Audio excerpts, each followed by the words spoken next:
Love is pastel colors. I'm easily charmed by people in manic states. It never ceases to make me think, wow, our minds are incredible.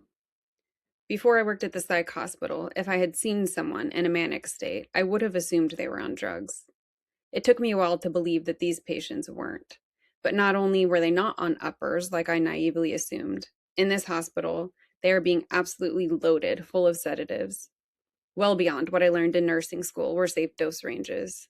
I am unsettled by this, but bring it up to every provider we have and am reassured it's appropriate in these cases.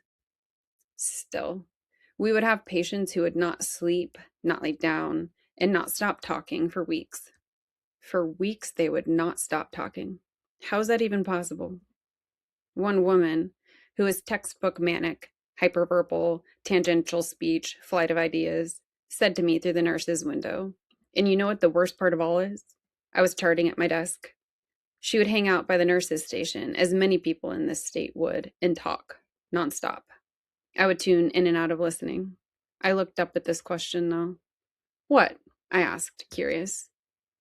I can't stop talking, she said, and fell to her knees and started crying for about 4 seconds before standing bolt upright again and continuing her dialogue about something unrelated. This made my eyes well. I hadn't actually considered what it might feel like to be so out of control. I've certainly felt that way about my thoughts when my mind is spinning and I can't get it to calm down for the life of me, but never with my words. It had always seemed to me that these patients wanted to share. I mean, they would stand at the window, sharing. But it was clearly a compulsion. Obviously, it's a compulsion. This behavior has gotten them locked up against their will, interfered with their relationships and jobs, and at this moment has fully taken over their lives.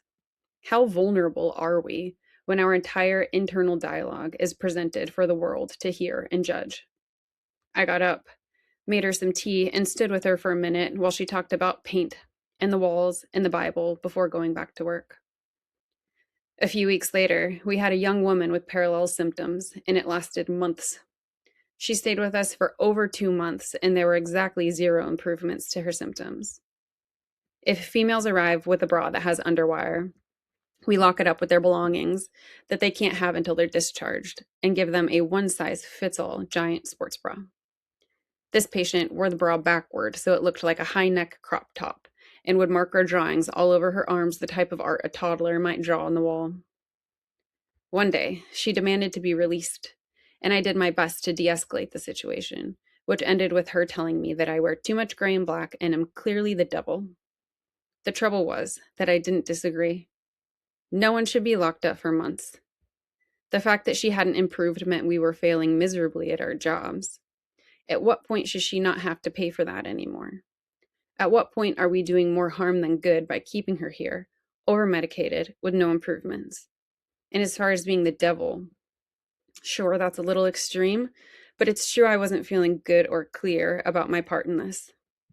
The next day, I wore a baby blue scrub top, and she apologized for calling me the devil and said, "But you know what the truth is?" "What?"